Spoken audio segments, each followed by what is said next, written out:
My job is to design, build, and study robots that communicate with people, but this story doesn't start with robotics at all, it starts with animation. When I first saw Pixar's Luxo Jr., I was amazed by how much emotion they could put into something as trivial as a desk lamp. I mean, look at them. At the end of this movie, you actually feel something for 2 pieces of furniture. And I said, I have to learn how to do this. So I made a really bad career decision. And that's what my mom was like when I did it. And I left a very cozy tech job in Israel at a nice software company, and I moved to New York to study animation. And there I lived in a collapsing apartment building in Harlem with roommates. I'm not using this phrase metaphorically. The ceiling actually collapsed one day in our living room. And whenever they did these news stories about building violations in New York, they would put the report in front of our building as kind of like a backdrop to show how bad things are. But anyway, during the day I went to school, and at nights I would sit and draw frame by frame of pencil animation.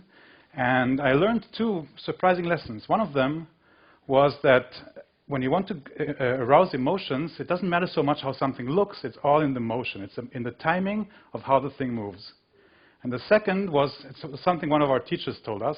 He actually did the weasel in Ice Age. And he said, if, as an animator, you're not a director, you're an actor.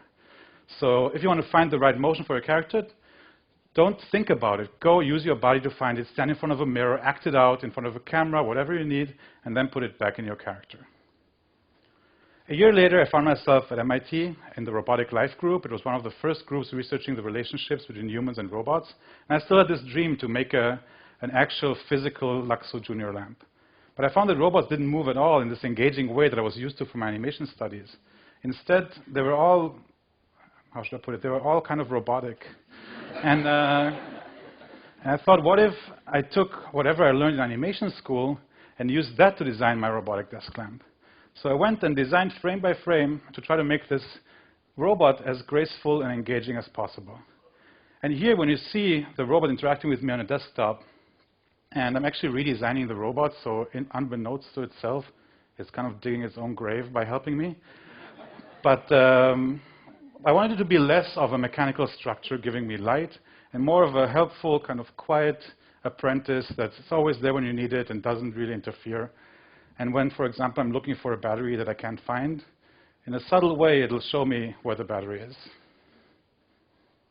So you can see my confusion here. I'm not an actor. And I want you to notice how the same mechanical structure can, at one point, just by the way it moves, seem gentle and caring, and in the other case, seem violent and confrontational. And it's the same structure, just the motion is different.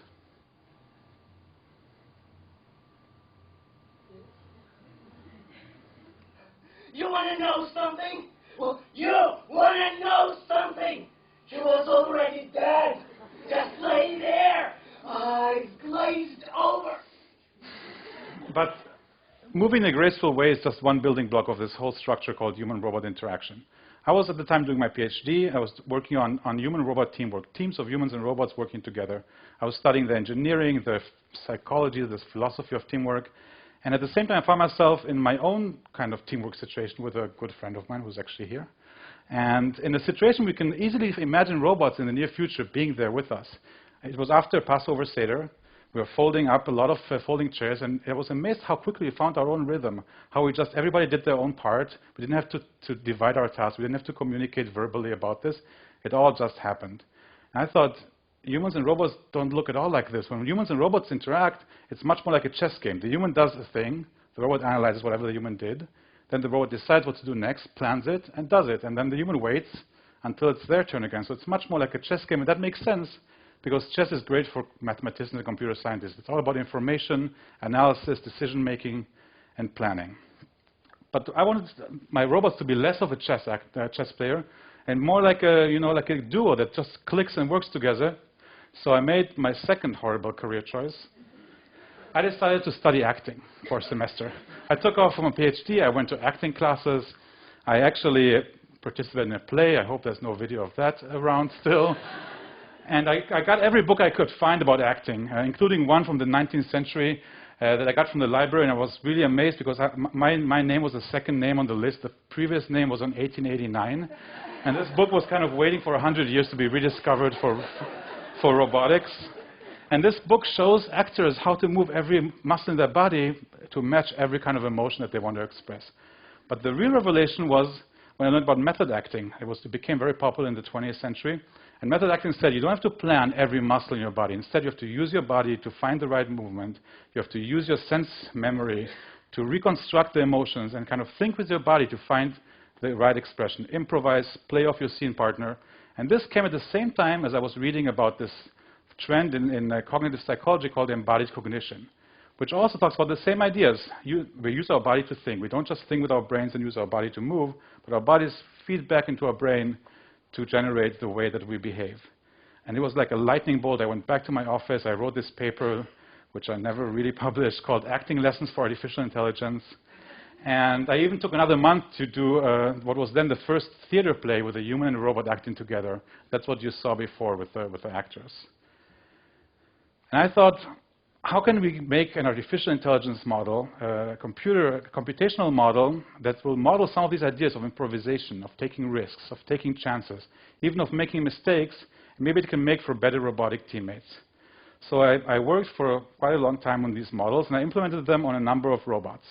Here you can see a very early example with the robots trying to use this embodied artificial intelligence to try to match my movements as closely as possible. It's sort of like a game. Let's look at it. You can see when I psych it out, it gets fooled. And it's a little bit like what you might see actors do when they try to mirror each other to find the right synchrony between them. And then I did another experiment, and I got people off the street to use the robotic desk lamp and try this idea of embodied artificial intelligence. So I actually used two kinds of brains for the same robot. The robot is the same lamp that you saw, and I put in it two brains.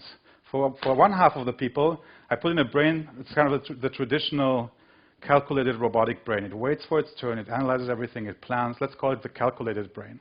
The other got the stage actor, risk taker brains. Let's call it the adventurous brain.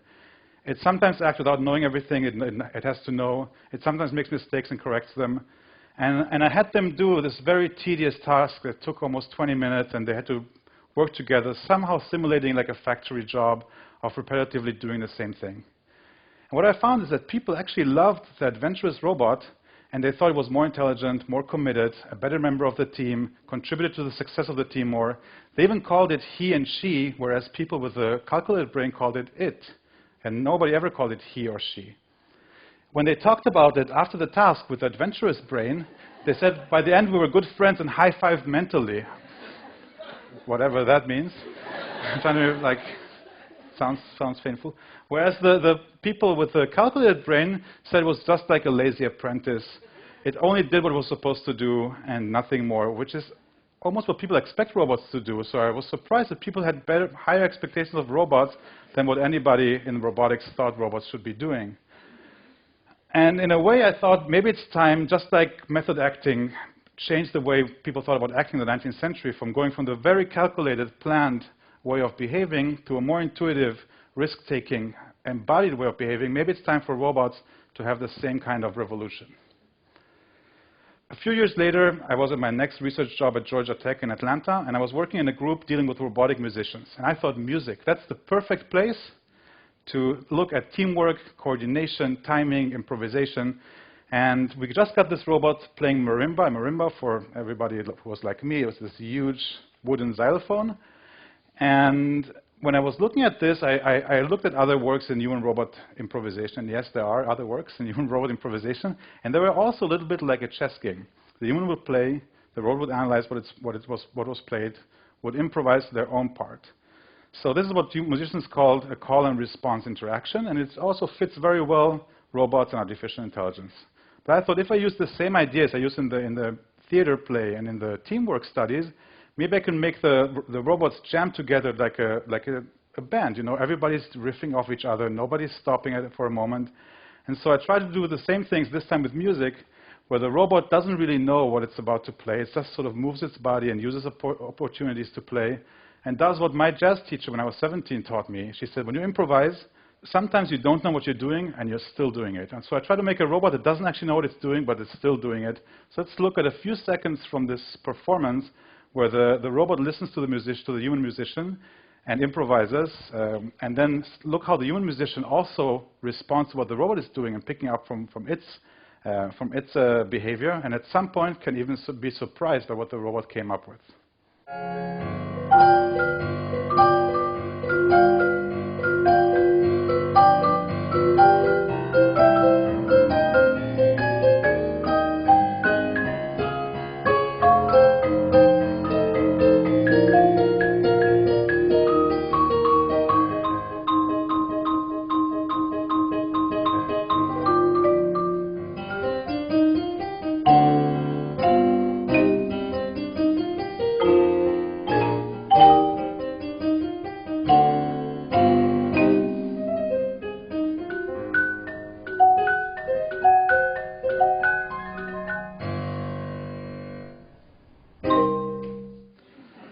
But really, thanks.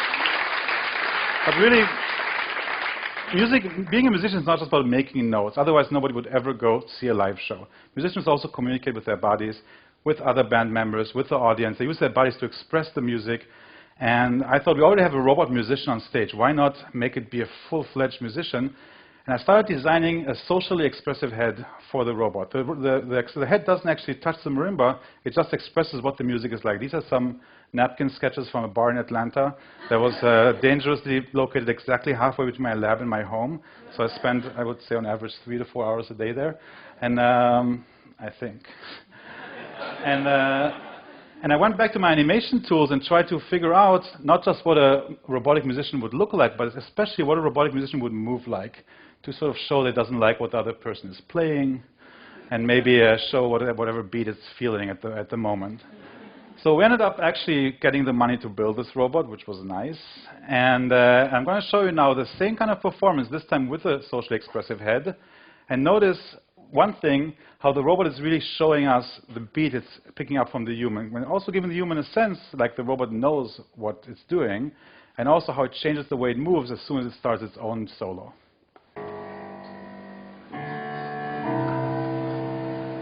Let me show you that it's listening.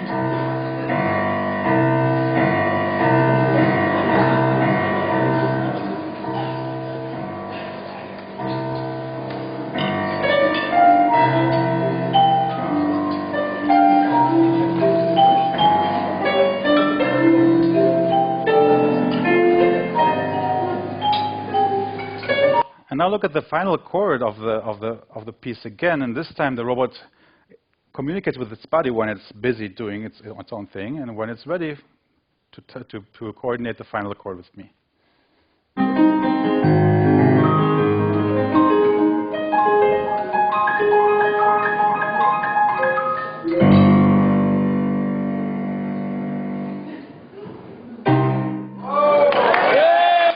I hope you see. I hope you see how much this how much this part of the body that doesn't touch the instrument actually helps with the musical performance. And at some point we were in Atlanta, so obviously some rapper will come into our lab at some point.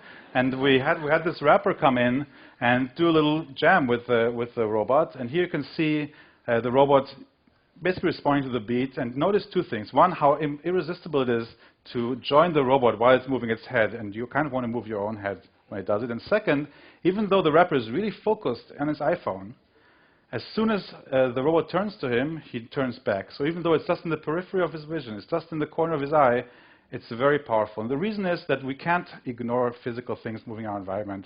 We're wired for that. So if you have a problem with maybe your partner is looking at the iPhone too much or the smartphone too much, you might want to have a robot there to get their attention.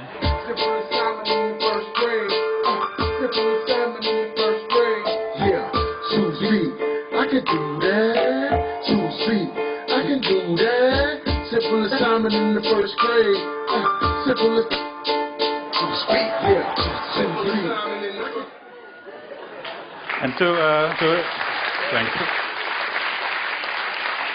And just to introduce the last robot that we've worked on, is it came out of something kind of surprising that we found. At some point, people didn't care anymore about the robot being so intelligent and can improvise and listen and do all this like embodied intelligence thing that I spent years on developing. They really liked that the robot was enjoying the music. And they didn't say the robot was moving to the music. They said the robot was enjoying the music. And we thought, why don't we take this idea and I designed a new piece of furniture. This time it wasn't a desk lamp, it was a speaker dock. It was one of those things you plug your smartphone in. And I thought, what would happen if your speaker dock didn't just play the music for you, but would actually enjoy it too? And so again, here are some animation tests from an early stage. And this is what the final product looked like.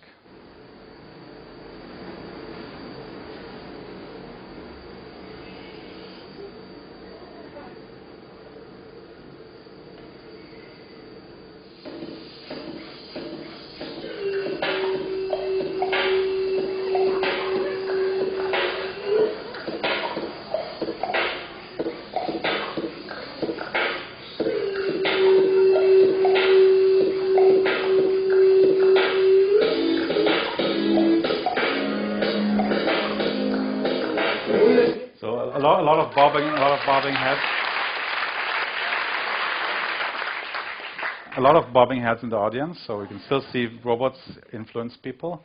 And this is, it's not just fun and games. I think one of the reasons I care so much about robots that use their body to communicate and use their body to move is, and I'm going to let you hear on a little secret we roboticists are hiding, is that every one of you is going to be living with a robot at some point in their life. Somewhere in your future, there's going to be a robot in your life, and if not in yours, then in your children's life.